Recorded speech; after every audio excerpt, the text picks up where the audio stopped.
I can have your attention here in the Media Center, we are joined by the Busch Light Pole Award winner for tomorrow's Quaker State 400, and that's Joey Logano, driver of the number 22 Auto Trader Ford for Team Penske. If you have a question for Joey, go ahead and raise your hand.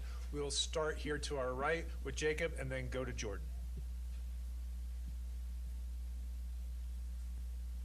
Can we have a wireless microphone over to our friend over there? Thank you. You want this one? Which one? Jacob. I'm not sure that cord's quite long enough, Joey. Jacob Seelman, Raceface Digital. All four Penske-affiliated cars on the first two rows. You've talked before at this racetrack how important it is to have track position and control this race. How much easier now does qualifying make that tomorrow? It definitely helps at the start, for sure. Being up front and controlling this race is the name of the game. If you can get up there and solidify the top positions, I feel like you can stay there. The thing is, there's a lot of what ifs that play out in this race. A lot of cautions that may be timed in a different way to where it can jumble up the field.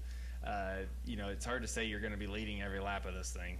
I think that's kind of a hard thing to try to accomplish. So the good thing is we controlled what we could today.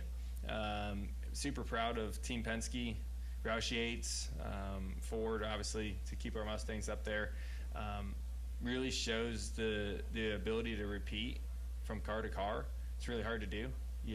When you see, we tied with the 21 and the other cars, I think we're all within a couple hundredths of a second. So you think of all the parts and pieces on a race car and how you can put them together to make them all end up the same like that. Pretty impressive. So super proud of what Team Penske is able to do there. Shows that the discipline and quality control is definitely there. So proud to see that. And like I said, that part's cool to show as an example today, but tomorrow's a whole new day. You mentioned the tie. Have you ever experienced or seen anything like that in your career?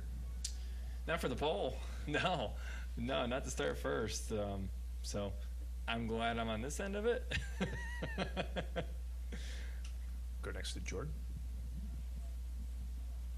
Jordan Bianchi, Athletic. Two questions. One, does qualifying speed, how different is qualifying versus the race in terms of setup and everything like that? Does one translate to the other? You just don't know still, right? I mean, it's by yourself. Everyone's got the heights lowered and all that stuff for qualifying, so you don't know, right? Tire pressures, everything's different. I say everything's different. You're not like you're slinging springs at the thing, but because all we can do is pretty much adjust the heights and pressures. But from here, there's no way to know. And look, you guys have had great speed. You guys have worked really well together in the draft at most of these races this year, but you always haven't been able to get to the finish line or anything. Is you guys change or tweak anything, your game plan or anything, or is it just staying the same thing you guys always do? Because it does work well for the most part. Well, I mean, I'd say for stages it works really well. I'd say as the race continues, at times we get separated, or B, the intensity ratchets up and we get wrecked. And unfortunately, the wrecks 9 times out of 10 start right in the front, and that happens to be where we are most of the time, which is great.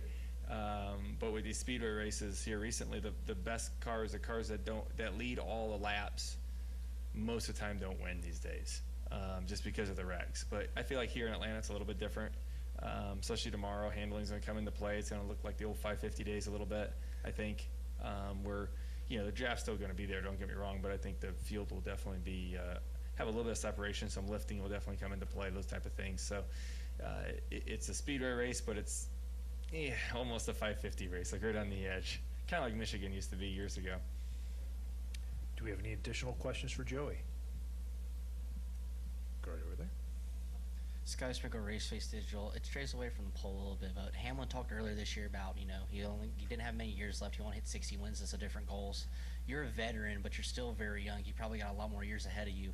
Outside of the crown jewel that you haven't won yet, kind of what would you like to do, before the end of your career? Are there any kind of goals you have in mind, being so young and having so much more time left? Yeah, my goals are very short-term goals all the time.